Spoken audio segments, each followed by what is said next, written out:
میرے بندے تیرے پاس آ کے میرا پوچھتے ہیں.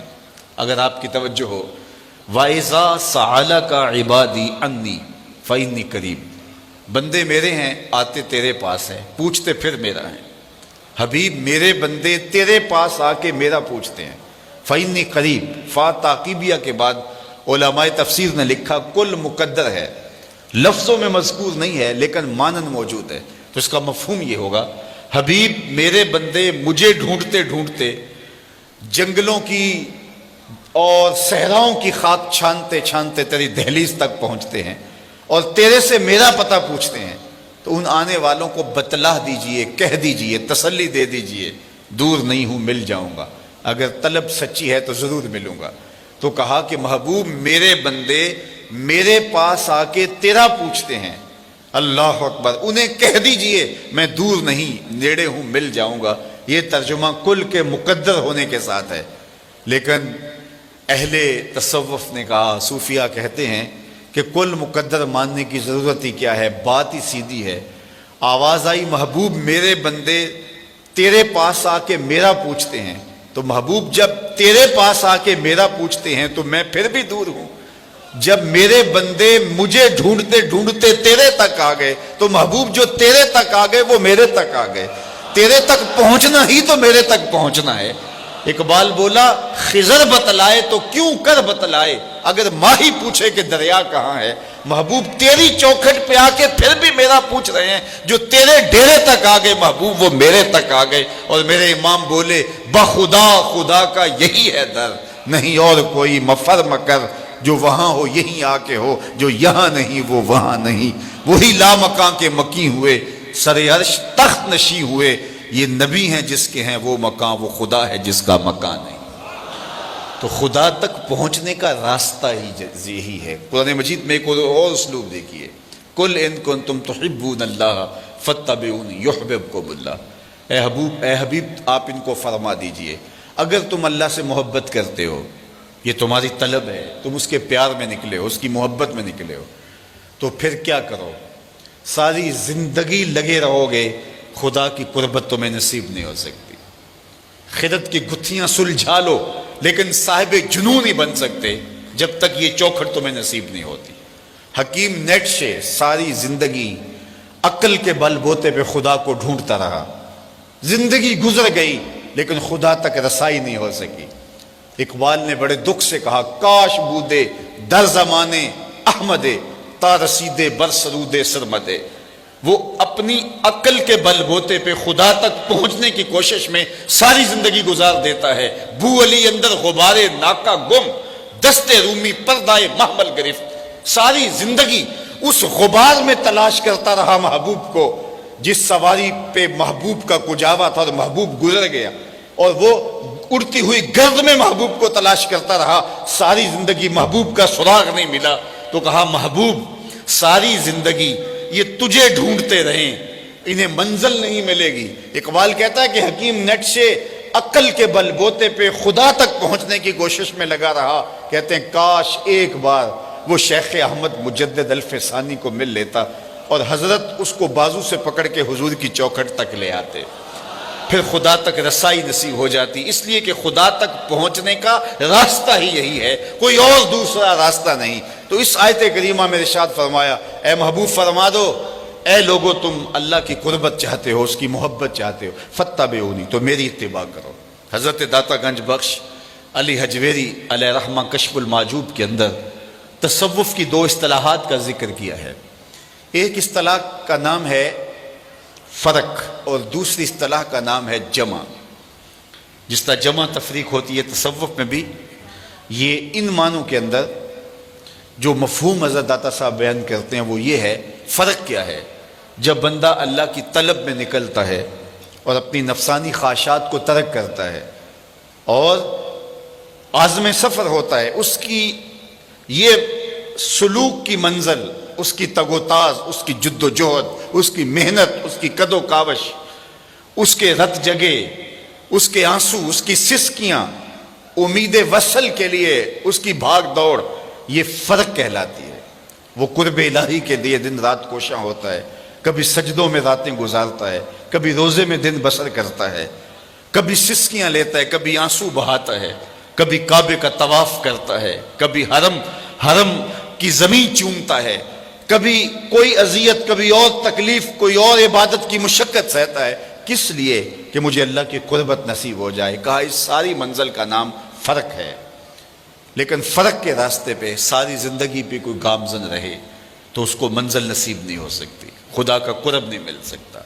قرب الہی تب ملے گا جب جمع کا ضابطہ جو ہے وہ روح پذیر ہوگا۔ اور جمع کیا ہے؟ جب اس کی کرم نوازی ہو اور وہ بندے کو اپنا قرب عطا کرے۔ بندے کی طلب، بندے کی تڑپ، اس کا التہاب، اس کا پیچ و تاب، اس کا اضطراب، اس کی سسکیاں، اس کی عبادتوں کا گداز، اس کا رونا دھونا، اور اس کی تڑپ اور اس کی بےتابیاں اور اس کی بے چینیاں ساری زندگی بھی رہیں، لیکن خدا کے قرب کی کوئی انتہا ہی نہیں ہے۔ ساری زندگی سفر کرتا رہے لیکن منزل اسے نصیب نہیں ہو سکتی، اس لیے کہ اس کی قربت کی کوئی انتہا ہی نہیں ہے، تو وہ چلتا رہے گا۔ وہ کیا کسی نے کہا تھا کہ نہ سفر بشرط معال ہے، نہ طلب بقید سوال ہے، فقط ایک سیری ذوق کو میں بھٹک رہا ہوں کہاں کہاں، میرے دل کی یہ خلوتیں کئی بار سج کے اجڑ گئیں، مجھے بارہا یہ گما ہوا تم آ رہے ہو کشاں کشاں۔ تو بندہ تڑپ، بے چینی اور اضطراب کا اظہار کرتا ہے لیکن منزل نصیب نہیں ہو سکتی۔ اس کو ایک سادہ مثال سے سمجھانا چاہوں گا۔ بہلول کا نام آپ نے سنا ہے، مشہور مجاذیب میں ہے، اور یہ وہ لوگ ہوتے ہیں کہ تجلیات کے وفور سے جن کا شیشہ عقل ٹوٹ جاتا ہے، اور دنیا انہیں پاگل کہتی ہے، دیوانہ کہتی ہے، لیکن سادی کہتے ہیں سادیا نزدیک رائے عاشقاں، خلق مجنو نندو مجنو عاقل است۔ لوگ کہتے ہیں یہ پاگل ہیں، لیکن حقیقت میں عقل والے یہی ہیں جو یار تک پہنچنے کا راستہ ڈھونڈ چکے ہیں، جو ہر وقت اس کے جلووں میں مبہوت رہتے ہیں۔ اصل تو عقل ان کے پاس ہے، شعور تو ان کے پاس ہے۔ بہرحال بہلول دجلہ کے کنارے گھومتا، اور عجیب و غریب اس کی بظاہر حرکات تھی۔ ہارون الرشید ایک دن اپنے محل کی چھت پہ ٹہل رہا تھا، اس نے دیکھا کہ نیچے بہلول گزر رہا ہے، اس کے دل میں خیال آیا، تو اس نے خادمین سے کہا کہ جلدی بہلول کو میرے تک پہنچاؤ۔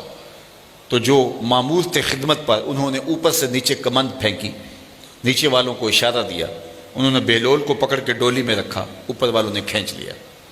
2 لمحوں کے بعد بہلول بادشاہ کے سامنے تھا۔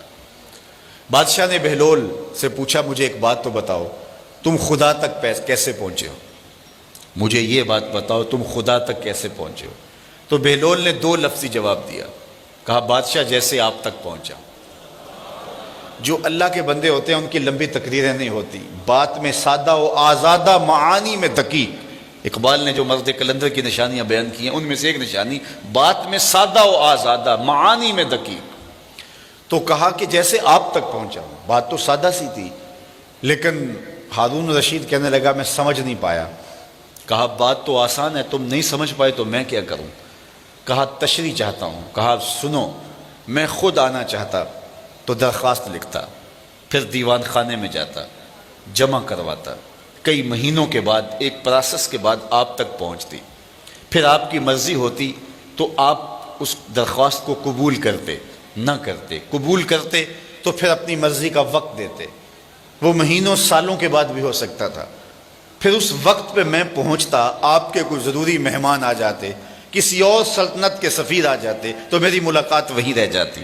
تو میں چاہتا تو کئی مہینے اور کئی سال لگ جاتے، ملاقات پھر بھی آپ کی مرضی پہ موقوف تھی، اور جب آپ نے چاہا تو 2 گھڑیاں بھی نہیں لگی، جب آپ نے چاہا تو 2 لمحے بھی نہیں لگے۔ مانا کہ سفر، محبت کی سفر میں ہر گام پہ 100 مشکل ہے، لیکن یہ سفر آسان بھی ہے اگر ساتھ تمہارا ہو جائے۔ تو کہا کہ بندہ چاہے تو ساری زندگی فرق کے راستے پہ گامزن رہے لیکن منزل نصیب نہیں ہوتی، لیکن جب وہ چاہے تو جمع کا قاعدہ جب سامنے آتا ہے تو پھر 2 لمحے بھی نہیں لگتے۔ اب وہ جمع کا قاعدہ کس طرح سامنے آتا ہے تو اس آیت کریمہ میں بتایا، قل ان کنتم تحبون اللہ، اے محبوب فرما دیجئے لوگو اگر تم اللہ کی طلب میں نکلے ہو، اس سے محبت کرتے ہو، فتبعونی، تم میری اتباع کرو، تو پھر کیا ہوگا؟ تم طلب کرنے نکلے تھے، تم تلاش کرنے نکلے تھے، یحببکم اللہ، وہ رب ہو کہ تم سے پیار کرنے لگ جائے گا۔ یعنی حضور اگر درمیان میں آ گئے تو تمہاری طلب، تمہاری جستجو بامراد ہو جائے گی۔ نکلے تم تھے محب بن کے، تم اس کی قربت کے لیے کوشاں ہوئے تھے، تمہاری آرزو یہ تھی کہ ہم اس کا قرب پالے، لیکن جب تم نے حضور کو محبت اور حضور کو پیار اور حضور کو الفت کے رنگ کے اندر مانا اور حضور کی اطاعت اور فرما برداری کو تم نے شعار زندگی بنا لیا، تم طلب کرنے نکلے تھے، اس کی رحمتیں تمہیں تلاش کریں گی، وہ تمہیں رحمتوں سے نوازے گا اگر تم حضور علیہ السلام کی اتباع اور حضور کی محبت کرو۔ اس لیے خدا تک پہنچنے کا ایک ہی راستہ ہے اور وہ حضور کے قدموں تک پہنچنا ہے۔ اقبال کے سارے کلام کا رس نچوڑیں تو خلاصہ یہ نکلتا ہے کی محمد سے، خلاصہ یہ نکلتا ہے بمصطفیٰ برساں خیش را کے دی ہماؤست، اگر بہو نہ رسیدی تمام بولا بیست۔ اقبال کہتے ہیں اپنے آپ کو کھینچ کے حضور کے قدموں تک لے جا، سارا دین اسی کا نام ہے، اور اگر تو حضور تک نہیں پہنچا تو کلمہ پڑھ کے بھی ابو لہب کا ابو لہب ہی رہا۔ اس لیے اگر میں اور آپ چاہتے ہیں کہ ہمیں خدا کی قربت نصیب ہو تو ہمیں حضور کی راہوں تک پہنچنا ہوگا، حضور کے طریقے کو اختیار کرنا ہوگا، ان کے طرز زندگی کو اختیار کرنا ہوگا۔ ہم دعوی محبت رکھتے ہیں اور ہم اپنے دعوی محبت میں سچے ہیں، لیکن ہم نے یہ دیکھنا ہے کہ ابھی ہماری محبت کہیں ناپختہ تو نہیں ہے، چونکہ محبت محب کے لیے یہ بات لازم کر دیتی ہے کہ وہ محبوب کی اطاعت کو شعار زندگی بنا لے۔ محبوب نے جو حکم دیا ہو اس کو ماننا تو جان لڑا کر بھی ضروری ہوتا ہے۔ محب تو محبوب کی صرف منشا کو دیکھتا ہے کہ محبوب کی منشا کیا ہے، محبوب کا حکم وہ تو حکم ہوتا ہے، محبوب نے کہہ دیا تو پھر اپنی خواہش کیا رہ جاتی ہے؟ تیرے ہندیاں سندیاں محبوبہ میں کافر ہوا جے میں ہوا۔ جب محبوب نے کہہ دیا تو پھر تو کوئی بات ہی نہ رہی۔